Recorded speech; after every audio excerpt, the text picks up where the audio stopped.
Episode 6. Part A. Pastor Willy. Cassie had her apron on over her modest dress. Some things never change. Once the housewife, always the housewife, even in widowhood. Jake's thigh was all thawed out. Jake was a hairy man, so she'd already had to give it an extensive shave. She'd used a couple of disposable razors and olive oil to soften the hairs. Presently she cut it into smaller chunks. In her left hand she held the infamous carving knife. The one she tried to kill the demon with. Though it seemed like a long time ago, in Cassie's mind it wasn't. Only about 4 months back. She replayed that moment over and over in her head. Coming up from behind Gia as she sat at the dining room table. Cassie had the knife raised, ready to plunge down just to the left side of that demon's neck, into that soft spot between the collarbone and the trap muscle. The express train to the heart. The knife's blade was long enough. Gia would have been dead in seconds. The mess would have been a challenge, but worth it. She'd cleaned up bigger messes for Jake. It was all going so well, Gia staring at her tablet as she ate, Cassie bringing the knife down toward its target, but then all of a sudden Gia's left hand had latched onto Cassie's wrist. It was like the demon had the reflexes of a snake and eyes in the back of her head. Well, more like eyes in her fingernails. Her whip-fast arm had reacted before the rest of her did, with the blade's point about 1 millimeter away from Gia's skin. The demon whirled around, squeezing Cassie's wrist until she dropped the knife. Then, Gia's right hand latched onto Cassie's now empty fingers. Gia's expression did not change as she compressed Cassie's digits in the vise of her iron grip. Popping and cracking noises as bones were granulated. Then Cassie's cries of pain as she fell to her knees. Gia held Cassie's hand until Cassie's cries became soft whimpers, then the demon wiped her bloody palm on Cassie's sleeve and said, "You're a lefty from here on out." Then she went back to watching videos on her tablet. Cassie stared at her limp hand and got sick. It looked like it had gotten stuck between 2 iron rollers. Blood seeped from her broken fingernails. Cassie knew if she went to the hospital, there would be questions. And questions would lead to everything that had gone on here. Even before Gia showed up. Gia knew this too. The best Cassie could do was keep her hand wrapped up in medical tape and pop some Motrins until further notice. Cassie's carving had gotten all the way down to the bone now. She stared at Jake's broken femur and recalled that moment. The femur is the largest bone in the human body. And Jake was a big man too. He lay there on the basement floor, Gia at his legs. She'd already broken every other bone in his body with her bare hands, one bone at a time. Now Gia simply pressed her knee against Jake's thigh and pulled, snapping it like a twig. Jake's screams still haunted Cassie, who had been forced to watch the whole ordeal from Jake's special chair. The one they used for his girls. With Cassie bound and gagged in the special chair, Gia made sure she had a front row center seat to the mangling of her beloved Jake. Down to the last few moments. Up until then, Jake had been begging Gia for his life. Now he was begging her to end it. No more. Please. No more, he cried, face beet red, tears streaming, just kill me. I've had enough. Please. That was when Gia decided to take a bathroom break. Jake hollered, "You fucking bitch. Get back here and finish me off." "Cool your tits," Gia said, "I've got to take a dump." She walked past Cassie as if Cassie wasn't there. Jake looked at Cassie, eyes begging her to help. Lord knows Cassie would have if she could. She had spent almost 2 decades doing every little thing she could for her man. Ever since they first met. She always dreamed of a big wedding in front of family and friends. But Jake's past wouldn't allow for anything that would show up in the news. So the wedding had been a private ceremony with Pastor Willy in their backyard. Cassie wore her grandmother's wedding dress just like she always planned. But no big ceremony, no friends or family. Their marriage would be secret. These were sacrifices Cassie had to make for Jake, and she was only too happy to make them. Since that day there were other things Cassie did for Jake that she was only too happy to do. Were they things that involved words like aiding and abetting and torturing and poisoning? Maybe. But what exactly had Cassie done besides be a wife who loved her husband with all her heart? When Gia had come back down from the bathroom, she stared at the blubbering Jake for a moment. Then she knelt down and cradled Jake's neck in her hand. She lifted it off the ground slightly. Then, she squeezed tighter, wriggling her fingers at the same time. Jake's eyes and mouth widened even more if that was possible. Cassie could see the pressure increasing on Jake's neck as it bulged ominously. It didn't take long until, pop. The sheer strength in Gia's fingers had separated his neck from his spine. His disconnected head flopped back and wobbled a little before Gia unceremoniously dropped it back on the floor. Bonk. Gia turned to Cassie. Did you hear that popping noise? It was like a champagne cork, wasn't it? That, Miss Cassie, was the sound of the world becoming a better place. Jake's pain-filled expression had frozen where it was, eyes and mouth wide open in pure horror. At that moment, Cassie had sworn she would kill the demon that was Gia Rimbaldi. Even if it was the last thing she would ever do. After Gia freed Cassie from Jake's special chair, she spent some time laying next to Jake's dead body. Sometime later, she would undress him, chop him up, wrap his body parts in cellophane and store them in the freezer. Gia insisted that every bit of flesh got used, even his head, which would be used to make sausage. One night, Gia decided Cassie should eat a Jake tongue sandwich, with some Jake Rocky Mountain oysters as an appetizer. Gia snickered as Cassie batter-fried her dead husband's testicles and drizzled them honey mustard. Presently Cassie fed Jake's thigh bits into the meat grinder now, realizing that vow to murder Gia no longer held. Because demons don't die. They can, however, be sent back to hell. And the only thing that could do that was the power of God. That's why Cassie had invited Pastor Willy to come over tonight. Gia may get her strength from the devil. But Pastor Willy gets his from God. Cassie wished she could stay to see the demon get sent back to hell. But Pastor Willy insisted on banishing the demon Gia alone. It's a good thing he didn't mention joining them for dinner. Cassie couldn't bear the thought of Pastor Willy partaking in Jake's remains. She hadn't even told Pastor Willy, or anybody, the truth about Jake. She made up some story about him taking a job on one of those crab boats, in the Pacific Northwest. That should justify his absence for the better part of a year at least. Cassie had a large metal bowl full of ground chuck now. Well, ground Jake. She felt pretty excited for what was about to go down tonight. True blue spiritual warfare. The vanquishing of a demon from her very home. She was glad she hadn't committed suicide last night. This was going to be a glorious day, praise the Lord. Before she mixed the chili spices into Jake's thigh meat, Cassie got on her knees and put her hands together. Well, she ended up clutching her mangled right hand in her left. She began to say a prayer of gratitude. Moments later, Cassie came to the door of the master bedroom, which used to belong to her and her now dead husband. But these days it was occupied by his murderer. The demon. Chili in 1 hour, Cassie announced with a big smile. Gia was doing one-arm push-ups as she watched videos on her laptop, which sat on the floor directly in front of her. With every press, her nightmarishly large arm rippled with horrifying power. What's going on, Cassie? Gia asked without pausing her exercise.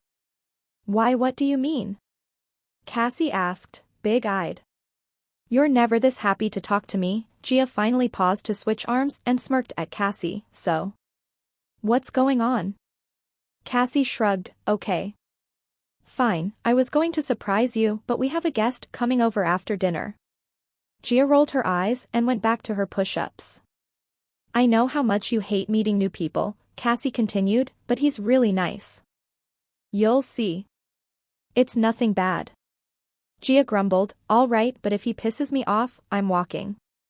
Fair enough, Cassie said as excessive gunshots and screaming suddenly came from the laptop, prompting her to ask, what are you watching? School shootings, Gia said.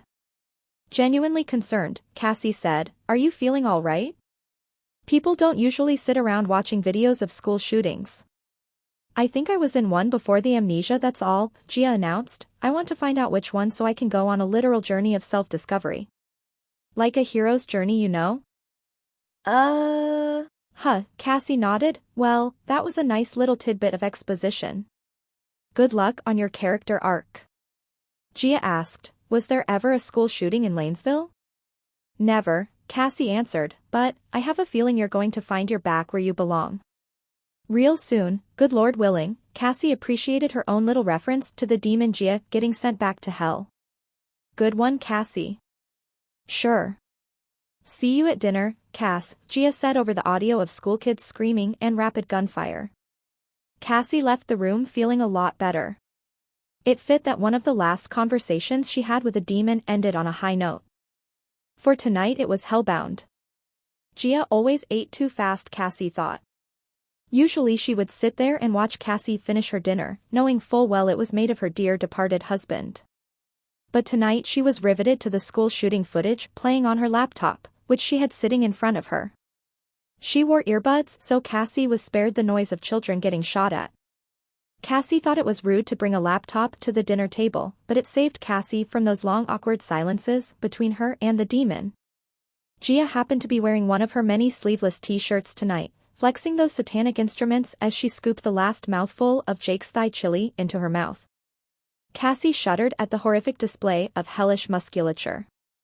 The demon then gave Cassie a quick nod and a thumbs up. Cassie cleared Gia's bowl and did the dishes. She looked at her watch. She was planning on watching the director's cut of an old movie at a nearby art house. It was going to be a long one too, over 4 hours. She wanted to give Pastor Willy enough time for his exorcism. Just as Cassie was wondering if he had forgotten, there was a knock at the door. That's him. Cassie shouted to Gia, who was still at the table watching videos. Who? Gia asked. Our surprise guest. Cassie gushed as she ran to the door. Oh, Gia said, nonplussed. Cassie opened the door and there stood the pious vision that was Pastor Willy. He was a tall drink of water and was always dressed like Han Solo. Not that Cassie was a fan of those movies, but she did like the actor who played Han Solo. Clad in his white shirt, black vest and dark pants, Pastor Willy was handsome like Han too. Handsome, Cassie thought with a smile. Pastor Willy. Cassie giggled. As was his habit when greeting a woman, Pastor Willy took Cassie's hand and kissed it. As he drew back though he paused, why Sister Cassie, what the devil happened to your hand? Cassie raised her eyebrows and gestured at the dining room. She whispered, the devil happened to my hand. Pastor Willy nodded in understanding. Sister Cassie wasn't lying about the strength and cruelty of this so-called demon in her house. Cassie took Pastor Willy by the hand and pulled him toward the dining room theatrically. Pastor Willy, I have someone special I want you to meet. Pastor Willy had come to know and love the female form in many ways. Tall and short, fat and skinny, young and, well, younger. To him, the female was a wonderful creature containing many avenues to pleasure. And just when he thought he had tried all those avenues, a new opportunity presented itself. Like right now. The teenage girl at the table was very pretty, face pure with youthful curiosity. A lean but healthy build that exuded vitality. How he loved the energy of a young girl. His fantasy was to make it with an entire high school cheer squad. But all those attributes paled in comparison. With those glorious arms. Sister Cassie had also not lied about how striking and bold those amazing extremities were. Presently the girl had them crossed as she focused on her laptop screen. Even at rest, those biceps and forearms flared with an alarming primeval force. They were like beasts of prey at rest. 2 sleeping raptors. Gia, Cassie said, waving at the girl to get her attention, someone's here who would love to meet you. Gia looked up at Pastor Willy and removed one of her earbuds, while the school shootings playlist on her laptop played on. This is Pastor Willy, Cassie said. Pastor Willy extended his hand. Gia went to shake it, but Willy did what he always did when meeting a woman. He took her hand and kissed it. Pleasure, Pastor Willy said. Ew. Gia thought and said, yup. Oh listen, Cassie said, suddenly grabbing her car keys and jacket, I am going to run out to Pi R Rounded for some dessert. But you two get to know each other. Gia, Pastor Willy has a lot of great ideas on how to live a sin-free life. Just hear him out is all I ask. Wait, what? Gia asked as she glared at Cassie, who was already on her way out, closing the front door behind her. Pastor Willy grabbed a chair and swiveled it round, sitting in it ass backwards. So Gia, I have heard so much about you and I can see what I already know about you is true. Yeah, Gia muttered, glancing at her laptop screen. Pastor Willy took a quick glance over his shoulder as if to make sure Cassie had really left. Assured of this now, he focused on Gia. Look. Sister Cassie is a sweetheart. Very kind. Very generous. But let's get real, she can be a pain in the old derriere too, wouldn't you say? Gia shrugged and quickly paused the video currently playing. The freeze frame had a banner with the silhouette of a lion in the background. And that's because Sister Cassie is a big old worrywart, Pastor Willy continued. Gia shrugged again. Now she's very concerned about the battle for your soul, can you believe that? Pastor Willy asked. Actually, that's totally on brand for her, Gia answered, to worry about somebody else's soul and not even think about her own. Well, look at you, Pastor Willy smiled, you've got a big brain to go along with those big arms, don't you? Sister Cassie gets caught up in other people's business pretty easily. She thinks Satan is winning the battle for your soul right now, that he is controlling your actions and your emotions. But I can see something Sister Cassie can't. Pastor Willy paused and gazed at Gia in a way that made her grimace back at him, that your arms were a God-given gift. And because of that he has eminent domain. Hey, Pastor? Gia said, looking at her laptop screen, you ever hear of a school shooting near Lanesville? That has a lion for a mascot? Oh, Gia, Pastor Willy shook his head and closed Gia's laptop. If there is a portal to hell, it's probably got a YouTube channel.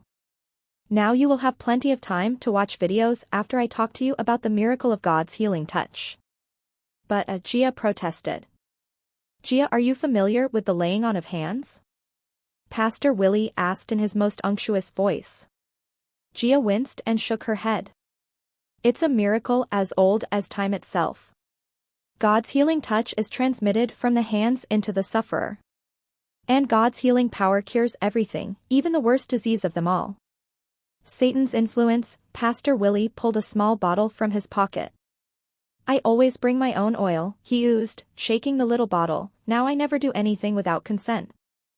So, Gia, do I have your permission to transmit God's healing power into those big beautiful gifts of yours? He gestured at her arms, I promise to be gentle and if you don't like it you can tell me to stop. Willy then began applying the oil to his hands, which Gia thought were probably oily enough already, then rubbed his hands together. Nonetheless, this all sounded rather harmless to Gia. And besides, she wanted to get back to her videos sooner than later. Might as well get this over with. I guess. Pastor Willy stood up and Gia immediately noticed a large bulge growing in Willy's pants that wasn't there when he walked in. Willy got behind Gia and in a moment she felt his hands on her deltoids, which were bare because of the cut-off t-shirt. He moved down to her biceps and triceps. Gia, the good Lord has created something wonderful with these arms of yours. Wow. Your muscles are works of art. Flex for me. Come on. Give Pastor Willy a big old flex. With the pastor's hands still on her, Gia reluctantly flexed both her arms in a muscle man pose. Pastor Willy gasped at the peaks, which shot up majestically. He ran his oily fingers around her upper arms, these biceps are made of iron, like cannonballs. Gia suddenly felt a sensation on the back of her neck. Do you feel it, Gia? Pastor Willy whispered, do you feel the healing power of God's touch? Actually, Gia said flatly, I do feel something. On my neck. And I know it's neither of your hands.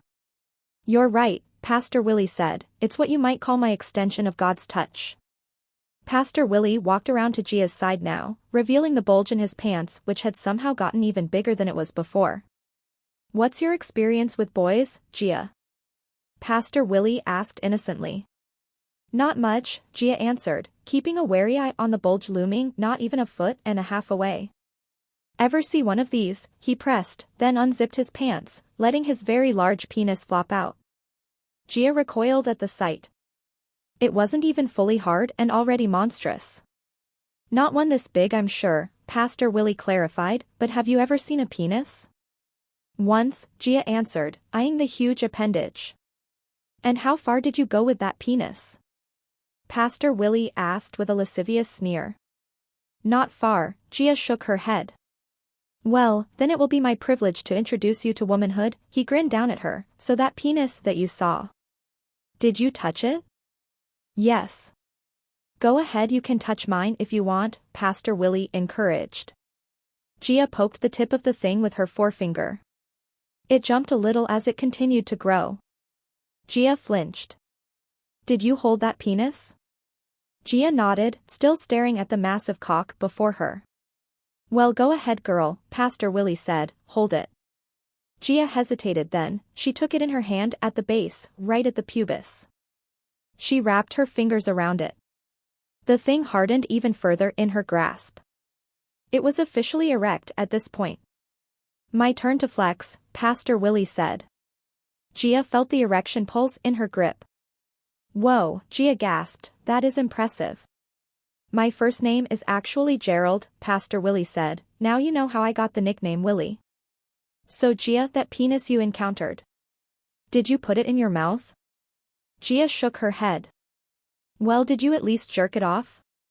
Pastor Willy asked. You mean like this? Gia asked. Summarily ripping Pastor Willy's dick from his body, flinching from the spurt of blood that followed. Continued in Part B.